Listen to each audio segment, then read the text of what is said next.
Let me take you back to England. The year was 1963. The Beatles were climbing the charts, James Bond was lighting up the silver screen, and England was recovering from the hard days of post-war austerity. But while most of the country was enjoying the beginnings of a cultural revolution, a group of men were planning something that would go down in history. A heist so bold, so meticulously organized, that it would forever be known as the Great Train Robbery. It all started with one man, Bruce Reynolds, a stylish, intelligent man, always sharply dressed, always calm. He wasn't your typical criminal. Bruce wasn't in it for violence. He wasn't a thug. He was a planner, a dreamer. He wanted the big score, the kind you could retire on. And when he heard whispers about the Royal Mail train carrying millions in used banknotes, traveling unguarded through the quiet countryside at night, something clicked in his mind. This was it, the big one. The train in question ran overnight from Glasgow to London, and it carried everything, from letters to cash. Usually it held around £300,000, which was already a fortune. But on August 8, 1963, because of a bank holiday weekend, that number was expected to be nearly 10 times higher. £2.6 million. That's over £60 million today. And the best part? No armed guards, just a few postal workers and a sleepy route through the English countryside. It was too good to pass up, but Bruce needed a crew. Not just any crew, professionals, people who wouldn't panic. People who knew their roles and could be trusted to keep their mouths shut. First came Buster Edwards, charming, funny, street smart. Then Charlie Wilson, the silent one, serious and reliable. And of course, Ronnie Biggs. Ronnie wasn't a key planner, but he knew someone who could help with one of the most important parts of the job, driving the train. They found a location to hide and plan, a quiet farmhouse in the middle of nowhere called Leatherslade Farm. It was perfect, secluded with enough room for the whole gang, the vehicles, and eventually the stolen cash. They began months of planning, studying train schedules, practicing drills, getting equipment. This wasn't a smash and grab, this was military-level planning. They even built mock-ups of the train carriages and practiced movements with stopwatches, ensuring that every man knew his exact role down to the second. To make the plan foolproof, they acquired uniforms that mimicked the ones worn by actual rail workers. They modified vehicles to look like official transport. Even the tools they used, cutting equipment, radios, flashlights, were carefully chosen to be quiet, effective, and leave minimal trace. This wasn't about brute force, it was about precision. Then, they needed to stop the train. They knew it would slow down at a signal near a small station called Brydego Bridge in Buckinghamshire. The plan? Rig the signal to turn red. When the train stopped, they'd jump aboard, uncouple the front carriages, drive them down the track, and unload the money. Clean, fast, efficient. The day came, August 8, 1963. In the dead of night, the gang assembled. They cut the phone lines in the area. They tampered with the signal. When the train approached around 3 a.m., the signal glowed red. The driver, Jack Mills, did what he was trained to do. He stopped. The gang sprang into action. They climbed aboard. It wasn't without problems. Mills resisted and was struck over the head with an iron bar. He survived, but the blow left lasting effects. It's one of the darkest moments in an otherwise non-violent plan. Now came the tricky part. Driving the train. Their own hired train driver, nicknamed the Train Man, turned out to be useless. He had experience, sure, but he couldn't handle this newer engine. In a panic, they forced Jack Mills to do it himself. Injured and shaken, he still managed to drive the front two carriages half a mile down the track, right to the unloading spot. They worked like clockwork, bag after bag of money loaded into their trucks.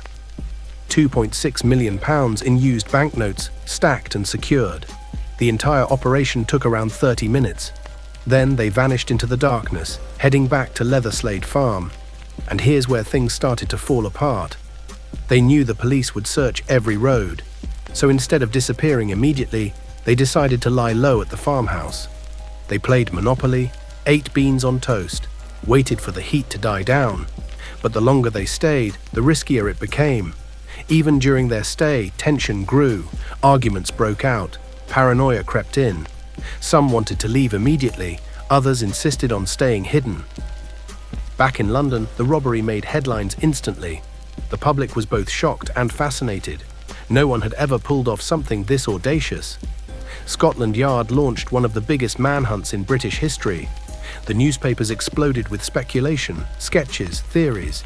It became the talk of the town, and everyone had their own theory on who pulled off this miraculous feat. Families gathered around televisions, pubs buzzed with theories. The gang, meanwhile, huddled in their hideout, nervously flipping through those very newspapers. The gang made a fatal mistake. They didn't clean up. They left fingerprints, newspapers, even leftover food. When the police finally discovered the farmhouse, it was like walking into a crime scene museum. They found a Monopoly board game with real cash used as play money. Even the most basic forensics at the time could trace many of the items left behind to known associates. One by one, arrests followed. Some gang members cooperated, others ran. Some, like Brian Field, who helped coordinate logistics, were caught through tracing property records. Others were betrayed by informants or carelessness. The net closed quickly. Police raided homes, questioned suspects, and followed every tiny clue. Still, a few members slipped through. Ronnie Biggs fled to Australia, then Brazil. He became a folk hero in some circles, a symbol of rebellion. He even recorded songs with punk bands while living freely in Rio, thanks to Brazil's extradition laws at the time. His ability to live in plain sight while the UK police fumed across the ocean made headlines for years. He taunted the authorities and gave interviews to the press, further fueling his legend. Meanwhile, he raised a family and lived what many would consider a normal life. Bruce Reynolds went on the run for years, living in Mexico and Canada before finally being caught in 1968.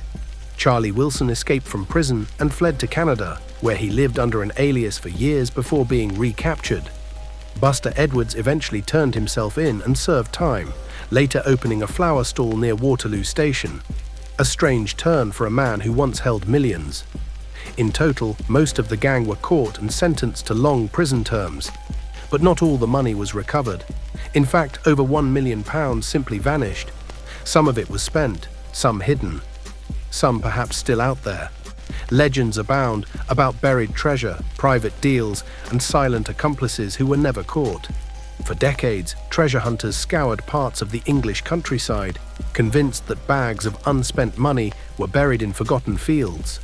The Great Train Robbery became the stuff of legend. Books, films, documentaries, it captured the imagination of generations. It was daring, clever, and for the most part, bloodless. Apart from that tragic blow to Jack Mills. And even Jack's story took a tragic turn. He was never quite the same after the attack. He suffered from headaches and trauma until his death. His family never fully forgave those responsible. But it also showed something else. The thin line between clever and criminal. Between planning and chaos. Between a dream job and a ruined life. It reminded the world that no matter how perfect a crime seems, one wrong step, a leftover sandwich, a faulty getaway plan, a loose-lipped friend, can bring it all crashing down. Even decades later, people still ask, what if they'd cleaned up better? What if they'd vanished straight away? Could they have gotten away with it? We'll never know. But one thing's for sure, in the quiet early hours of August 8, 1963, a gang of men pulled off one of the most incredible heists in British history. For a few brief days, they lived the dream, until the dream ended, and that was the Great Train Robbery.